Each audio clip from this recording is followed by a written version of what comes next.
Okay, umpisahan na natin 'to mga kababayan. Hindi, umpisahan muna natin mag-shoutout doon sa mga kanina pa, 'no, nag-aantay dito sa ating live. Nandiyan si Rodelo Calderon, nandiyan si Ma'am Heidi, si Lilibet Moso, si Jane Hunatas, Neil Deluta, Master Chip. Naku, maaga si Master Chip, Thanks sa Amerika kami. Oh, anyway mga boss, eto na nga po mga kababayan. Unahin natin, 'no, update kay Kibuloy. Sabi nung iba, ano ba update diyan kay Kibuloy? Oh, eto na po, wag po kayong madali. Oh, ayan. Alam niyo naman po na yung kampo ni Pastor Apollo Kibuloy, mga bossing, humingi ng bakasyon. Bakasyon muna daw sa Oblo. Labas muna daw po, mga kababayan. Bakit? Pagod na siguro doon, no? Matigas siguro ang hinihigaan. Kaya naman siguro medyo nag-iinarte, umaarte mga bossing. Ayan, nagpa-ospital. Ano? So ang request nga ho ng kampo ni Kibuloy mga kababayan hanggang November 15 or November 16 muna siya doon sa ospital. Pero ito ang balita po mga boss. Kumbaga nagpapa-transfer ng ospital si Kibuloy o itinransfer ng ospital si Kibuloy. Nakakatakot Sabi dito, Kibuloy briefly transferred to Children's Hospital. Nako! For more test. Sa mas madami pa pong kumbaga test na gagawin mga kababayan. Bakit naman dyan? Ang dami-dami naman yata ang paglilipatan sa mga bata pa. Mahilig daw kasi dyan si Kibuloy. Dapat sa iba na lang. Ano? Pero mga kababayan, tayo po, halata natin yung galaw nila Alam natin mga bossing kung ano yung mga estilo nitong mga ito Susunod niyan, pagka hindi umubra yung hospital arrest, sasabihin niyan, baka pwedeng house arrest na lang ako. Kasi matanda na ako. Kasi madami na akong nararamdaman. Ganyan ang mga style at magiging style po nitong mga ito.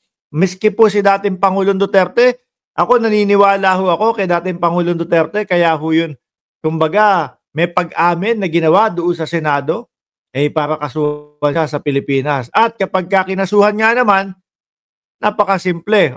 Baka pwedeng house arrest na lang. Aamin na ako, guilty.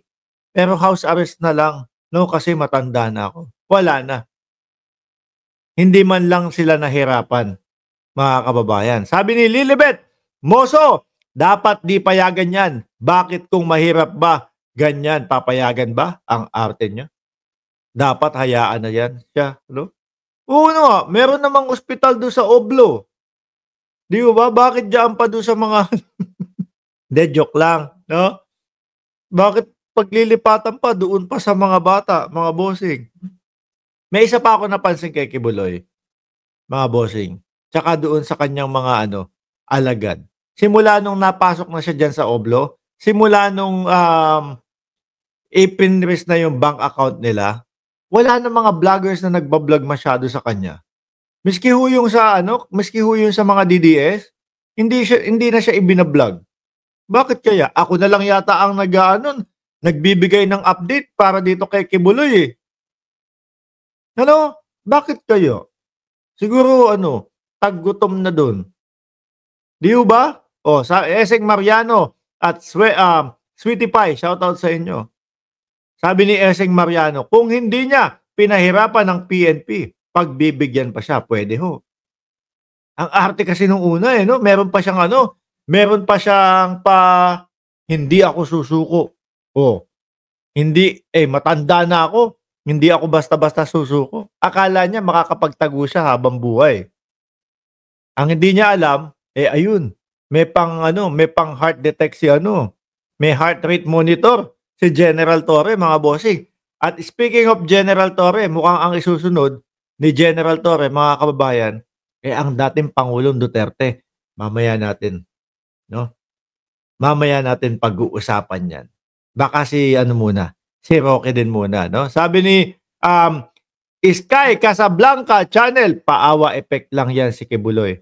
Totoo, kaya ngayon mga bossing, hindi makakuha ng simpatsya ito si Kibuloy. Bakit to? Nung nagtatago, ang yabang-yabang Nung nagtatago, pinagtatawanan pa yung mga senador natin. Oh, kung ano-ano yung ipinagbibintang dun kay, Pangulong Marcos.